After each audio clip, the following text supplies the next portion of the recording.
economics is about studying the scarcity problem. Now, in a management course like this, we would rather like to concentrate on who are the economic decision makers in any economic system, how an economic system works, and the outcome of the system.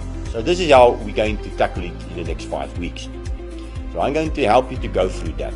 But very first, I'm going to give you an overall summary of the course by means of a specific graph which tells us how an economic system operates.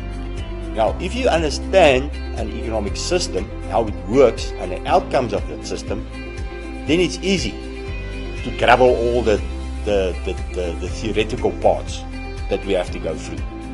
Now, number one have to remember, in any economic system, there, of course, is an attempt to solve the scarcity problem. So we want to create jobs, we want to produce, we want to give people work so that they can get an income, so that they can spend, and so that they can, of course, satisfy their needs. That's an economic system, or that's the definition of economics. Now, in any economic system, we basically have 4 groups of decision makers. The first group we call the households. In layman terms, they are called the households. Now, it is so that the households owns all the production factors. They are the laborers, they own the capital, they are the entrepreneurs, and of course they combine it with the normal resources, and normally they sell these production factors to businesses. So they form themselves in businesses.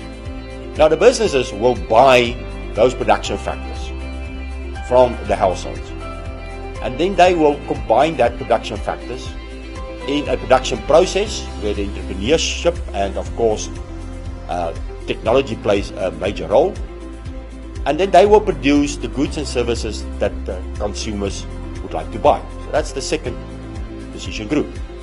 Now this businesses as a group will sell their goods and services to the public or the households only if they can make a profit. That's very important. In this course, we're going to show you that the aim of any business is to maximize their profit. That's why they are there. Don't ask him basically to do anything else. Now the households will receive an income, and the income they will spend. So that's normal, a simple economic system where we have households on one side and the businesses on the other side. Now the households, when they sell their production factors and when they buy goods and services, they of course express a demand. So we're going to study in the first week the demand for goods and services. And then also the businesses, when they produce goods and services to make a profit, they of course will be the suppliers. So that will be supply. So the interaction between households or the consumers on the one side and the entrepreneurs on the other side are demand and supply. So that would be basically your first week. Right, now we all know that any economic system today does not consist only out of businesses and households. We know that households on the one side also don't spend all their money on goods and services. We know that they save some of their money.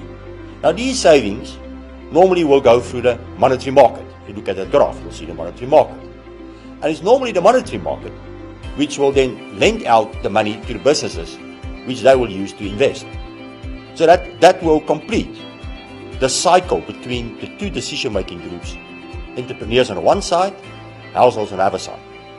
Now, we all know that there are a lot of goods and services in any economic system and in any society today that business either won't be able to produce, or they won't be able to produce it at a low cost. For instance, education. For instance, law and order. Private sector would be able to do that, but they will not make a lot of profit out of it, and it would be very expensive for the citizens of any country. For that, we all know, we need the government. So the government basically are only there to provide the infrastructure, right? In other words, law, order, protection, roads, etc. as well as delivering of those what we call collective services, which will be collectively be delivered better, like, of course, education, medicine, health services, social services, etc. So the third decision-making group, of course, is the government. Now the government can only finance all their delivering of services if the tax be. So that's why they will tax the consumer from their income and the business enterprises, and then they will spend that. Now, of course, that is a heavy debate in any economic system. What's the role of the government? So we're going to talk about that. Now, also, we all know that any economy is not in isolation. We know that in today we're talking about a global world. The fact that there is social media today, you can freely talk to anyone across the world. And a foreign sector in any economic system is about exports of goods and services on the one side and imports of goods and services on the other side. So, to end this first part of the video, it's about the economic system and economic decision makers, the role that each one plays in the economy. Now, we can get it on a micro situation where we have demand and supply, the first and the second week. And in the third week, we look at the overall economic system, the performance of the economic system. Can the system grow? Can the system create jobs? What about inflation? And what about our relation with the rest of the world? So that would be week 3. Now, week 3, I'm going to take you to the lab.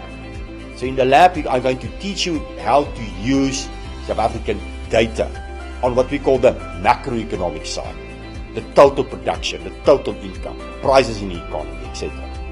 And then in the last, that will be the third and the fourth week. And then in the last week, we'll tackle markets, where markets in South Africa plays a dominant role. Is it a fully competitive market? Is it a monopolistic market? Is it an oligopoly or whatever? So that will be the scope of this course. So I hope you're going to be with me so that we can go through this part in a very decisive way. But it's for me very important that you understand the scope of the work as I've been illustrating to you in the form of that graph that's in front of you. Thank you.